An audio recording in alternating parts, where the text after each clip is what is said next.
दिल्ली कूच कर रहे किसानों को पुलिस ने रोका है। दरअसल शंभू बॉर्डर पर ही किसानों को पुलिस ने रोक लिया है। दिल्ली जाने से रोकने पर किसानों में नाराजगी भी देखने को मिल रही है। किसान दिल्ली की ओर बढ़ने की कोशिश कर रहे हैं। पुलिस ने सुरक्षा के सभी इंतजाम पुख्ता किए हुए हैं। तो लगातार किसानों के दिल्ली कूच को लेकर के अब स्थिति तनातनी की होती हुई नजर आ रही है। दरअसल किसानों में नाराजगी देखने को मिल रही है और इस बीच पुलिस ने सुरक्षा के इंतजाम भी पुख्ता किए हुए हैं। किसान आगे बढ़ने की कोशिश कर रहे हैं। तस्वीरें आपकी टीवी स्क्रीन पर, जहां पुलिस ने सुरक्षा के सभी इंतजाम किए हुए हैं। दरअसल किसान लगातार आगे बढ़ने की कोशिश कर रहे हैं, लेकिन इस बीच पुलिस ने किसानों को बीच में ही रोक लिया है, जिससे किसानों में नाराजगी भी देखने को मिल रही है। ज्यादा जानकारी के लिए हमारे साथ एसोसिएट एडिटर देवेंद्र कथूरी जी फोन लाइन पर जुड़े। देवेंद्र जी, जिस तरह से किसान लगातार दिल्ली कूच का ऐलान करते आ रहे थे, हालांकि पुलिस की तरफ से पहले से ही सावधानियां बरती जा रही थी। जगह जगह पर पुलिस की बैरिकेडिंग भी देखने को मिल रही थी, पुलिस बल की तैनाती भी की गई थी, लेकिन अब किसान जिस तरह से आगे बढ़ रहे हैं, उनको बीच में ही शंभू बॉर्डर पर ही किसानों को पुलिस ने रोक लिया है। नाराजगी किसानों में देखने को मिल रही है। आगे चल करके अब अंदाजा इस बात का भी लगाया जा रहा है कि अगर यही स्थिति बनी तो तनावपूर्ण माहौल बन सकता है। पुलिस कितनी तैयार? देखिए प्रगति, 3-4 दिन से तो लगातार हम देख रहे थे, तैयारियां हो रही थी। दोनों ऑप्शन थे। सरकार भी कह रही थी, मुख्यमंत्री हरियाणा भी कह रहे थे कि हम शांतिपूर्वक आंदोलन के मांगों के रखने के लिए हम कोई पीछे नहीं हटने वाले, लेकिन लॉ एंड ऑर्डर नहीं खराब होने देंगे। हमारी जिम्मेदारी है, सरकार की, प्रशासन की जिम्मेदारी है, लॉ एंड ऑर्डर बना रही। लिहाजा चूंकि हरियाणा सरकार और अम्बाला प्रशासन लगातार किसान नेताओं से कह रहा था आपको दिल्ली जाना है तो आप दिल्ली की अनुमति दिखाइए, दिल्ली सरकार में आपको प्रदर्शन धरने करने की वहां की अनुमति मिली है तो आप चले जाइए। लेकिन ये कह रहे हैं कि हरियाणा हमें रोक कैसे सकता है, ये तो सीधा रास्ता है, दिल्ली जाने वाला रास्ता है, इसमें अनुमति की कोई जरूरत नहीं है। और दूसरा, हम कोई ट्रैक्टर लेके पहले की तरह, जैसे आपको इतराज था, ट्रैक्टर लेके, मॉडिफाइड ट्रैक्टर लेके हम कोई क्रेन लेकर निहत्थे जा रहे हैं, हम निहत्थे पैदल चल कर जा रहे हैं। हम दिल्ली जाना चाहते हैं, सरकार से अपनी बात कहना चाहते हैं, या तो हमारे से वार्ता करो, नहीं तो हम दिल्ली जाएंगे। तो उन्होंने कोशिश की है, एक मर्जी वड़ा जत्था जो है, मर्जी वड़ा पंजाबी में शब्द कहते हैं, मर्जी अपनी मर्जी से, वड़ा मतलब एंटर कर रहा है, एंट्री करना। जो 101 का जत्था आज तैयार हुआ है जाने को, जो कूच करने को सबसे आगे था, उसमें किसान नेता थे। और ये वो लोग हैं जिन्होंने फॉर्म भर के किसान संगठन को दिया हुआ है कि हम अपनी मर्जी से दिल्ली जा रहे हैं किसानों के हित में, और हमारे साथ कुछ शारीरिक नुकसान हो, हमें पुलिस की लाठी लगे, गोली चले, हम मर जाए, इसके जिम्मेदार हम खुद होंगे, ताकि किसानों को इसका जिम्मेदार न माना जाए। उन्होंने बकायदा सेल्फ डिक्लेरेशन दी है, उनके फॉर्म भरवा के उनकी स्क्रूटनी कराई गई है, बकायदा बैकग्राउंड देखी गई है, उनकी उम्र, कोई बीमारी तो नहीं है, उनकी बैकग्राउंड क्या है, किसानों के हित में काम करने वाले लोग हैं भी कि नहीं। तो पूरी तरह से छानबीन के बाद 101 का जत्था तैयार था। इस जत्थे ने 2 बैरिकेड तोड़े हैं, जो तारों के कंटीले तार थे उनको भी तोड़ा। एक बार जोश दिखाया इन लोगों ने, लेकिन पुलिस का इंतजाम इतना सख्त है। पैरामिलिट्री फोर्सेस केंद्र की तरफ से भेजी गई है, 15 कंपनियां, हरियाणा पुलिस है, बड़े बड़े ऑफिसर्स हैं, वाटर कैनन है, आशु गैस, टीयर गैस के गोले इनके पास है। इन्होंने टीयर गैस के गोले का प्रयोग करके धुआं से उनको रोकना चाहे, क्योंकि टीयर गैस से क्या होता है, आंखों में जलन होती है, आदमी को आगे रास्ता दिखता नहीं है। पुलिस ने कोशिश की कि किसी भी तरीके अंदर हरियाणा में एंट्री ना करें, तो टियर गैस छोड़ी गई है। इसके अलावा इनके पास एंटी रॉयट्स बिल्कुल देवेंद्र जी, हालांकि सवाल ये भी हो रहा है, बिल्कुल सवाल ये भी खड़ा हो रहा है कि जिस तरह से किसानों के दिल्ली कूच को लेकर के चूंकि पहले से ही ऐलान किया गया था, तो ऐसे में हरियाणा के किसानों का खाप पंचायतों का भी समर्थन मिलने का यहाँ पर ऐलान किया गया था। खापों की तरफ से भी इस बात का ऐलान कर दिया गया था कि किसान अगर शांतिपूर्ण तरह से आगे बढ़ेंगे तो खाप उन्हें समर्थन करेगी। तो और पुलिस बार बार रोक रही है, और ऐसे में क्या आने वाले समय में हरियाणा का किसान और खाप पंचायतें भी समर्थन करती हुई नजर आएंगी, और अगर आएंगी तो उस स्थिति को पुलिस कैसे कंट्रोल करेगी?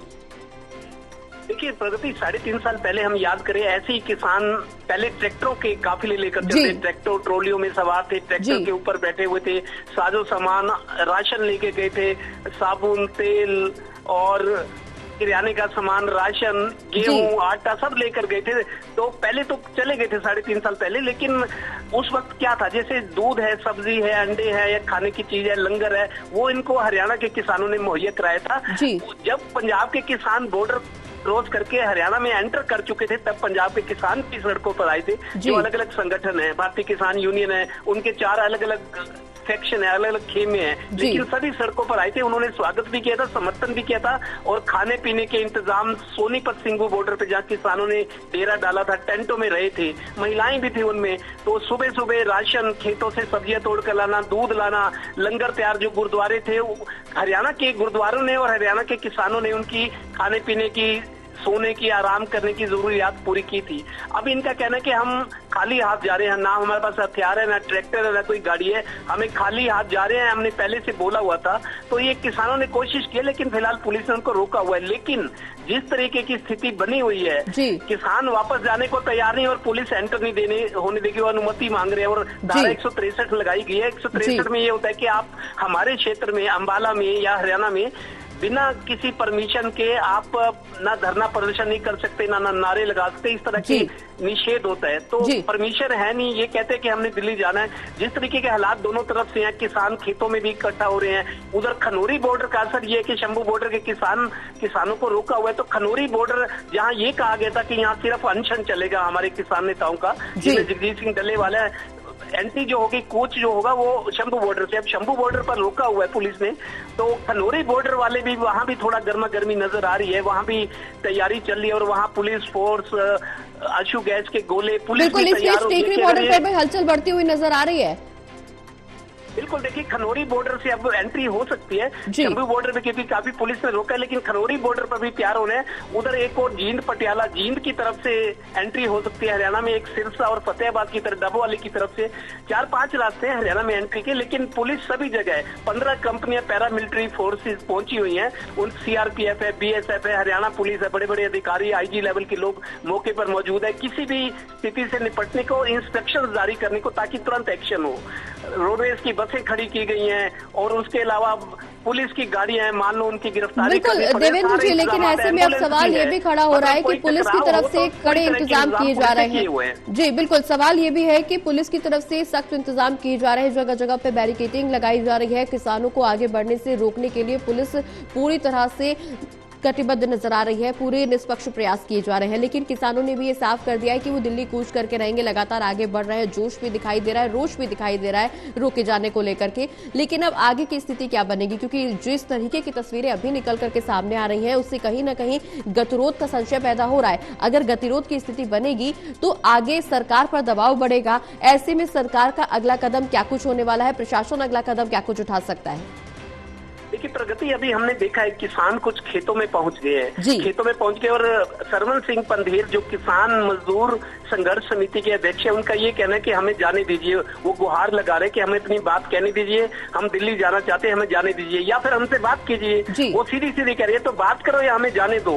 लेकिन जहां तक मैं जानता हूं, मैंने पिछले 3.5 साल पहले किसान आंदोलन देखा था, किसानों को भी देखा। और ये सिख जो होते हैं ना, बहुत ज्यादा ये मतलब जुझारू किस्म की संघर्ष करने वाली कौम होती है। पिछली बार भी पंजाब के सिख जब आए थे हरियाणा वाले, हरियाणा के किसान तब सड़कों पर आए थे जब पंजाब के लोग हरियाणा में एंट्री कर गए थे। तो मेरे को नहीं लगता, अब पंधेर ये कह रहे हैं कि हम अपनी रणनीति शाम को बनाएंगे, हमने आगे क्या कर रहे हैं। किसान क्या रणनीति बनाते हैं, क्या फैसला होता है, उस पर अमल कैसे होगा वो देखना होगा। लेकिन मेरे को लगता है कि किसान कोई और रास्ता भी अपना सकते हैं, क्योंकि पुलिस के इंतजाम आते हैं रास्ते में। लेकिन देवेंद्र जी, सरकार की तरफ से भी इस बात का प्रस्ताव रखा है कि बातचीत के रास्ते खुले हुए हैं, बातचीत के माध्यम से समस्या को सुलझाया जा सकता है, जो मांगे हैं उन पर बातचीत की जा सकती है। किसान भी एक तरफ यही कह रहे हैं कि बातचीत करने दीजिए, बातचीत करने वो जा रहे हैं। तो जब बातचीत का रास्ता खुला हुआ है तो गतिरोध की स्थिति बनती हुई क्यों नजर आ रही है? दिल्ली कूच करके ही ये बातचीत का समाधान क्यों निकाला जाना है? कोई एक सदस्य, अपनी कमेटी भी बनाई जा सकती है किसानों की तरफ से, कुछ एक सदस्यों का जत्था जो वहां पर शांतिपूर्वक जाकर के सरकार के सामने अपनी मांगे रख सकता है, उन मांगों पर बातचीत कर सकता है और बातचीत के माध्यम से समाधान निकाला जा सकता है। हालांकि ये बातचीत का दौर जिस तरह से हम जिक्र कर रहे हैं, 3.5 साल पहले जो किसान आंदोलन हुआ था उस दौरान भी कई दौर की बातचीत चली, लेकिन मामला निष्कर्ष की तरफ बढ़ता हुआ नजर नहीं आया। किसानों के हिसाब से किसानों की मांगे अभी भी अटल है, वो अपनी मांगों को लेकर के अभी भी नजर आ रहे हैं, स्पष्ट नहीं है उनकी मांगे, अभी भी वो संतुष्ट नजर नहीं आ रहे अपनी मांगों पे सरकार के रवैये को लेकर के। लेकिन अगर बातचीत का रास्ता खुला हुआ है तो फिर गतिरोध की स्थिति बनती हुई क्यों नजर आ रही है और कहां बन रही है ये गतिरोध की स्थिति? देखिए प्रगति किसान नेता ये कह रहे हैं कि हम तो बात करना चाहते हैं, लेकिन पहले सरकार आगे है ना, क्योंकि किसान ये कहते हैं हमारा हरियाणा से कोई लेना नहीं, और हरियाणा वाले कैसे बात करेंगे। ये मामला केंद्र सरकार से है, क्योंकि पूरे देश में एमएसपी पे फसलें खरीदी जाए, संघीय ढांचा है, सारी पावर केंद्र सरकार के पास है। और किसान नेता कह रहे हैं हरियाणा से, ठीक है, हरियाणा वाले कह रहे हैं कि हम एमएसपी पे फसलें खरीद रहे हैं, हरियाणा से हमारी कोई शिकायत नहीं है, हम केंद्र सरकार से जवाब चाहते हैं। क्योंकि तब नरेंद्र सिंह तोमर होते थे कृषि मंत्री, आजकल शिवराज सिंह चौहान है नई मोदी सरकार में, तो तीसरी बार जो सरकार बनी है, तो ये कहते हैं कि केंद्र सरकार से जवाब चाहिए, क्योंकि केंद्र सरकार की कमेटी ने ये मांगे पूरी करना, पूरे देश में एमएसपी लागू, वो केंद्र सरकार के पास पावर है। स्टेट गवर्नमेंट हरियाणा अपना कर रही है, जैसे मुख्यमंत्री कह रहे हैं कि हम तो एमएसपी पे खरीद रहे हैं, वो कहते हैं हरियाणा से हमको बात नहीं करनी, ना हमारा मसला सिर्फ केंद्र सरकार के पास है। केंद्र सरकार ने जब मांगे मानी थी, हमें उठाया था पिछली बार, बकायदा लिखित में हुआ था, बातें हुई थी, मीडिया में रिपोर्ट्स आई थी कि मांगे मानी जाएगी, तो आप हमारी मांगे क्यों नहीं माने? आप जवाब चाहिए, हमें जवाब चाहिए, या उस पर अमल चाहिए, या बैठ के सामने बात करो। वो सीधा सीधा दिल्ली सरकार से बात करना चाह रहे हैं, क्योंकि हरियाणा का कोई लेना देना नहीं। हरियाणा ने तो इसलिए रोका हुआ है कि अगर आपके पास परमिशन है, जिलों में 163 धारा लागू कर दी गई है। बिल्कुल 163 में ये है कि आप बिना अनुमति के धरने प्रदर्शन नहीं कर सकते, 5 से ज्यादा लोग, 163 धारा का मतलब ये है। और पानीपत में अब 3 दिन बाद प्रधानमंत्री आ रहे हैं, अगर किसान जत्थे आते हैं तो 3 दिन बाद वो पानीपत के आसपास देवेंद्र जी, लेकिन यहाँ समझने वाली बात ये भी है, यहाँ पर ये भी समझना जरूरी है कि अगर अनुमति की यहाँ पर डिमांड की जा रही है, जिस तरह से सरकार का कहना है कि अगर आपके पास अनुमति है, आपने परमिशन ले रखी है कूच की, तो वो आप हमें दिखाइए, हम आपको आगे बढ़ने देंगे। किसानों को भी ये बात पहले से मालूम थी कि दिल्ली जाने से उन्हें रोका जाएगा, क्योंकि उनके पास कोई परमिशन नहीं है। तो ऐसे में पहले परमिशन को ही प्राथमिकता क्यों नहीं बनाया गया? सरकार की तरफ से उन्होंने परमिशन क्यों नहीं मांगी कि वो दिल्ली जाने के लिए, सामने से कूच करने के लिए तैयार है, दिल्ली जा रहे हैं, सरकार की से अपनी मांगे मनवाने के लिए, सरकार से बातचीत का रास्ता अपनाने के लिए, अपनी बात सरकार के सामने रखने के लिए। तो ऐसे में परमिशन तो ये बहुत बेसिक डिमांड है जो सरकार की तरफ से, प्रशासन की तरफ से की जा रही है। तो किसानों ने इस मुद्दे को पहले प्राथमिकता में क्यों शामिल नहीं किया क्या कि पहले सरकार से हम परमिशन लें, उसके बाद कूच करें? देखिए प्रगति, मेरे को नहीं लगता कि परमिशन, जैसे बार बार कहा जा रहा है, परमिशन की कोशिश तो की होगी किसान नेताओं ने। किसान नेता हरियाणा के लोग भी इस मामले में दिल्ली सरकार को अप्रोच कर सकते हैं, उनकी तरफ से कोई लेटर आए, लेकिन सवाल यह कि परमिशन नहीं मिल सकती। मेरे को जो टेक्निकल चीजें प्रगति, 3 दिन बाद प्रधानमंत्री पानीपत आ रहे हैं, हमने अभी भी देखा बड़े बड़े ऑफिसर, सेंट्रल की सिक्योरिटी एजेंसी के लोग आए हुए। 3 दिन बाद प्रधानमंत्री पानीपत में होंगे, और 3 दिन बाद किसान अगर आज कूच करते तो वो भी पानीपत के आसपास होंगे। प्रधानमंत्री की सिक्योरिटी को देखते हुए, क्योंकि बहुत बड़ा इशू है, मान लो कोई अप्रिय घटना हो जाती है ऐसी, तो ये देश नहीं दुनिया की खबर बन जाएगी कि प्रधानमंत्री की काफिले में कुछ उस तरह ना हो, लेकिन आशंका तो बराबर बनी रहती है। तो परमिशन इसलिए भी नहीं दी जा रही कि प्रधानमंत्री का हरियाणा दौरा है, 3 दिन बाद पानीपत आ रहे हैं, और कुदरती ये भी है कि उनकी किसानों की जो दिल्ली कूच की बात है, उनकी जो मूवमेंट है और जो उनकी प्लानिंग है, उस हिसाब से वो पानीपत के आसपास ही होंगे। इस वजह से भी एक वजह ये भी है कि केंद्र सरकार या दिल्ली पुलिस, क्योंकि दिल्ली पुलिस सेंट्रल गवर्नमेंट के अंडर है, अमित शाह जी गृह मंत्री हैं, उनके अंडर है, और प्रधानमंत्री यहाँ आ रहे हैं, तो दिल्ली सरकार को परमिशन जो है वहाँ के केजरीवाल सरकार के पास पावर नहीं है। जो होम मिनिस्ट्री का मामला है, जो लॉ एंड ऑर्डर की मामला है, दिल्ली पुलिस केंद्र सरकार के तहत काम करती है, और केंद्र सरकार से ही परमिशन चाहिए। और इसी स्थिति को, इसी तनावपूर्ण स्थिति से बचने के लिए अम्बाला में इंटरनेट सेवा भी बंद कर दी गई है। बिल्कुल देवेंद्र जी, इसी तनावपूर्ण स्थिति ये आगे न बढ़े, इसी को ध्यान में रखते हुए अम्बाला में इंटरनेट सेवा भी 9 दिसंबर तक के लिए बंद कर दी गई है, क्योंकि 9 दिसंबर का वो समय जब पानीपत पहुंचेंगे प्रधानमंत्री नरेंद्र मोदी और एक बड़ी योजना का शुभारंभ किया जाएगा। निश्चित तौर पर माहौल बिगाड़ने नहीं दे सकती सरकार और न ही प्रशासन। शायद यही वजह है कि अम्बाला में फिलहाल इंटरनेट सेवा को भी प्रतिबंध लगाया गया है, उस पर भी। देखिए प्रगति, एक चीज है आपको बताता हूँ, मान लो अम्बाला है, अम्बाला में किसान थोड़ा सा आगे आते, तो अम्बाला से थोड़ी आगे आते ही ना चंडीगढ़ से, जो चंडीगढ़ हिमाचल से जो रास्ता दिल्ली को जाता है, पूरा ये हाईवे जो दिल्ली चंडीगढ़ जो हाईवे जिसको हम कहते हैं, इसमें 5 राज्यों को, यूनियन टेरिटरी चंडीगढ़ है, संघ शासित प्रदेश चंडीगढ़ है, 2 राज्यों की राजधानी पंजाब हरियाणा की, उसके अलावा हिमाचल, जम्मू कश्मीर, पंजाब, हरियाणा, ये 5 राज्य है जिनका ट्रैफिक सीधा सीधा दिल्ली आता जाता है, आता भी है जाता भी है। करीब 1.25 लाख गाड़ियां रोज दिल्ली से चंडीगढ़ इस हाईवे पर आती है, रात दिन व्यस्त रहने वाला मार्ग है। अगर किसान हाईवे पर आ जाते हैं, सुप्रीम कोर्ट ने भी कहा है कि आप हाईवे को नहीं रोक सकते, रास्ते बंद नहीं कर सकते, आप शांतिपूर्ण प्रदर्शन करिए। किसान भी कह रहे हैं कि हम सुप्रीम कोर्ट की हिदायत के मुताबिक पिटीशन को देखने जा रहे हैं। क्या आगे अभी तक सर कितने किसान इंजर्ड हुए हैं? मुझे अभी रिपोर्ट नहीं है सर, अभी तक कितने किसान इंजर्ड हुए हैं? देखिए अभी 5-6 की खबरें हैं इस तरह का। देखिए ये ऊपर दिखा दीजिए, ठीक है, ये सब हो रहा है। क्या कहेंगे सर? बहुत जबर कर रही है सरकार पीसफुली। हमने तो फिर अपील की है कि आप चेक करके हमें आगे जाने दीजिए।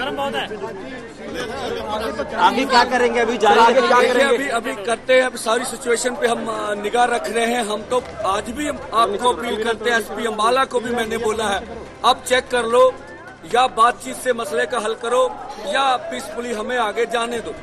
देश हमारा है, जिसके नागरिक हैं हम, कोई दूसरे देश से आए हुए लोग नहीं हैं। हमारे साथ जो दुश्मन देश के नागरिक जैसा सलूक नहीं करना चाहिए। हम अन्नदाता हैं, अन्नदाता आपको सरकार बनाता है। हम तो कहते हैं प्रधानमंत्री जी को सद्बुद्धि दे भगवान, वो बल प्रयोग से पीछे हटे, अपनी उपराष्ट्रपति की बात मानकर बातचीत का रास्ता नहीं लग रहा है, क्या हो सकता है? अभी मैं टेक्निकल इसके बारे में कुछ मुझे नहीं ज्ञात है। बहुत ज्यादा आवाज करता है के बाद वो तो क्या हो सकता है? गैस से भी हमारे लोगों के ऊपर फेंकी गई, गैस फेंकी गई। अब हंजू गैस इस्तेमाल जोर से हो रहा। फूल साहब के जख्मी होने की खबर है और कुछ लीडर और भी हैं जो जख्मी हुए हैं। आप निहत्ते जा सकते थे क्या? कोर्ट जाएंगे? निहत्ते जा सकते थे आप क्या? बिल्कुल, हम तो निहत्ते ही है ना। हाँ, कोर्ट जाएंगे, नहीं जाने दिया आगे। देखिए अगर कोर्ट होता भारत में, न्यायपालिका, तो हमें तो जाने देती है, बैरिकेड ना करता। पुलिस की आज की कार्रवाई को आप कैसे देख रहे हैं? क्या करेंगे आप? बर्बरतापूर्ण कार्रवाई है, जुल्म है देश के अन्नदाता के ऊपर। दुनिया की महाशक्ति, चौथी 5वीं महाशक्ति, जिसकी तीसरी बड़ी आर्मी है, वो निहत्थे लोगों पर वार कर रही है। ये उचित नहीं है। कल भी जाएंगे।